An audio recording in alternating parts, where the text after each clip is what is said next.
Morning everyone, Craig from Mountain Race Shop. Some people are asking how the Shim calculator worked. I can just give it a quick run through. So it works for forks, shocks. We can simulate different things, and I'll get to that in a second, and then print a report out of the suggested Shim stacks. So how do we get there? Well, we put in rider weights with gear, bike weight with fuel. So my advice is to do it half fuel. And petrol only weighs 760 odd grams a litre, not a kilo a litre. Front and rear balance. For most bikes with a rider, this is going to be 50-50, but there are instances where you may want to change it, especially for road racing. We can change the discipline and use from motocross to supercross and so on, all the way down road racing and street. We have a dampening ratio. For most people, leave this alone, just run it as auto, but some people will like to put their own ratio in there, and you can do that. Spring rate. So in most instances where you are running compression and rebound dampening in both legs and springs in both legs, put one leg. So in this instance, if it's a KYB fork, for example, 4.8 newtons.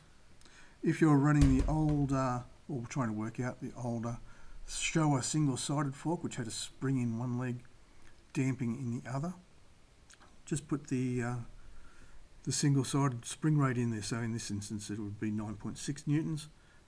And then we can go to fork preload. For most closed cartridge forks, this is going to be around the 5mm mark, 4mm mark. Pardon me. You will find that a lot of KTM forks run 10mm as standard. If I can go back to the spring rate, if you're trying to work out an AER fork, you're going to need to convert that into spring rate, not pressure.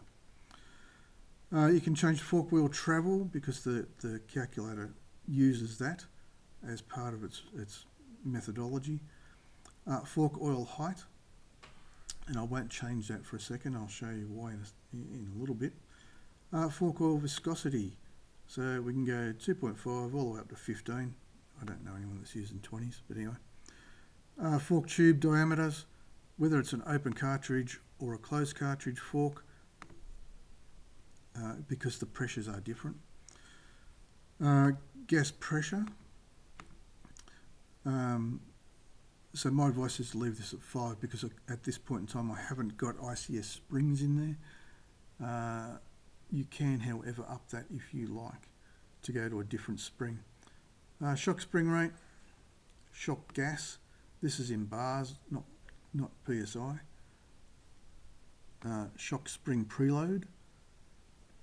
Pardon me. And if you get over 16 mils on a road race bike, you're going to run into problems with this. I'll be honest with you. And most motocross bikes I like to be in the vicinity of 5 to 10 mil. So shock travel, shock oil viscosity. Then we get into where we want our digressive knee in the fork. If you don't want a digressive knee, if you want a linear damping rate in a fork, change that to 0. And then we get into the real nuts and bolts of it. So the soft and stiffer shim stacks from recommended, you can change here. 5% is quite reasonable, but you could change that to 10% or however you would like it. And obviously the calculate button and graph button. We go down a little bit. We have the fork dyno data. So I've preset into here that reasonable expectations for a motocross fork and shock at these velocities. You can change these to whatever you would like. If you have something else that does 3 meters a second, knock yourself out. And obviously the graph, which you'll see in 2 seconds. Pardon me, so base valve compression. I've put in a separate seat diameter rather than working straight off of the shim diameter, so that you can pick up a bleed shim if you like, or if you have it. Some KTMs, especially on the mid valve, will run a bleed shim, I should say. if the first shim is not a bleed shim, change this to no. You could also run any bleed holes that you may want and diameters. And we'll throw some shims in here in 2 seconds. Oops.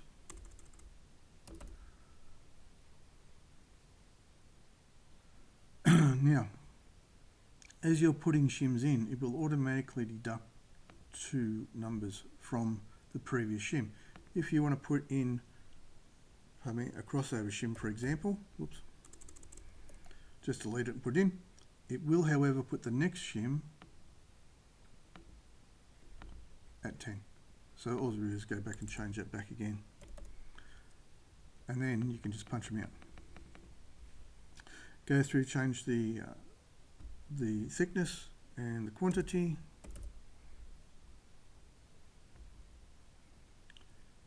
If you put too many in there, you can just delete them out. You can just delete them off. Pardon me. If you have an LSV fork, low speed adjuster fork, you can punch that in here. If you don't, just leave it as no. It will just ignore it then. You can put in your total clicks here.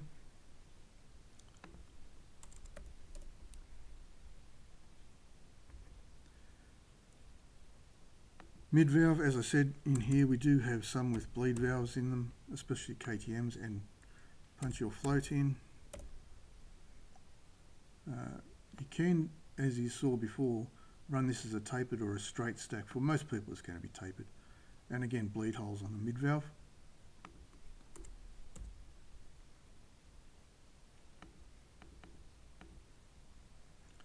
Again, you can change any of these that you like.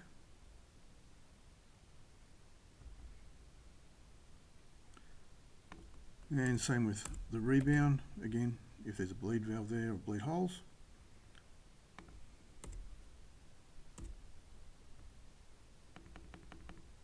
And so on. And you can do the same for shock.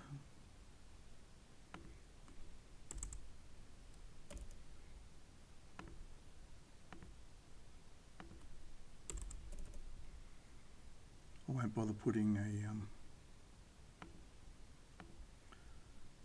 a crossover in there. Now, one thing you will notice that you do need to change all of these individually.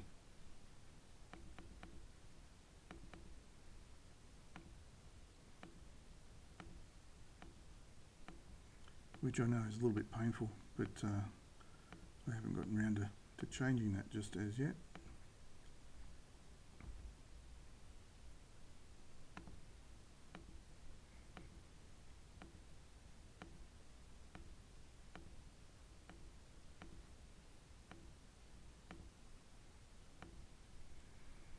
And these shims that I'm putting in are just nothing in particular, they're just going in.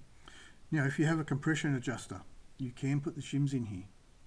It will calculate the percentage of authority that the compression adjuster has over the whole situation. If you don't, or if you don't want to go in and bother about counting them out and writing them down, then just click no. And the same for rebound.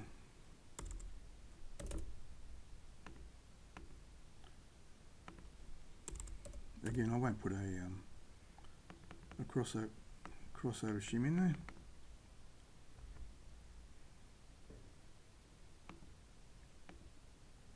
This is obviously going to be extremely stiff.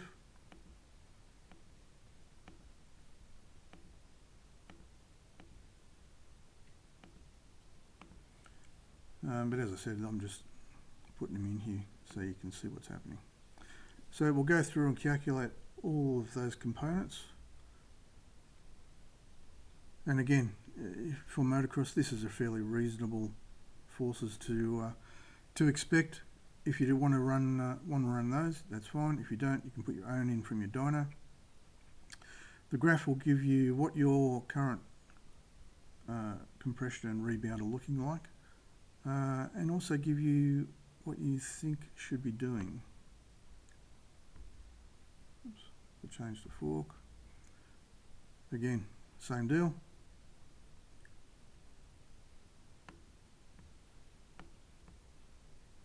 and it will print a report on what's recommended, what's stiffer, what it thinks it should be softer or stiffer.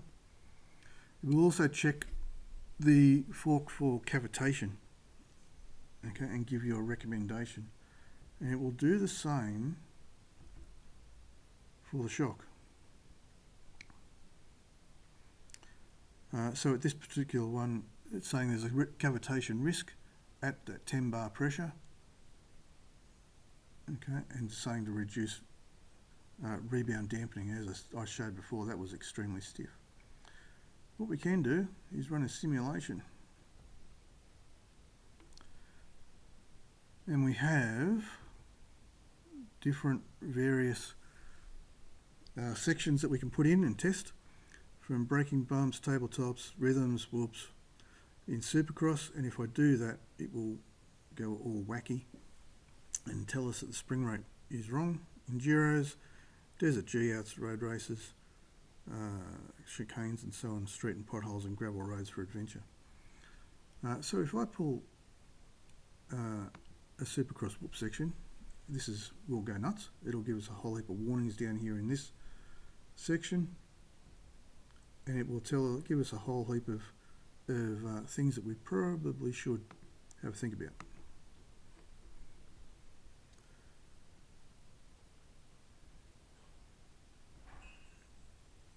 Okay, so it's running the response. It's saying the fork and shock bottomed out 46 times, which is no mean feat in a whoop section on a motocross with that sort of setup. It says the high force peaks may rattle at loss of grip and so on. Okay, what we can do, as I said before, when we're having this terrain track piece up here, you can put in your own telemetry in here.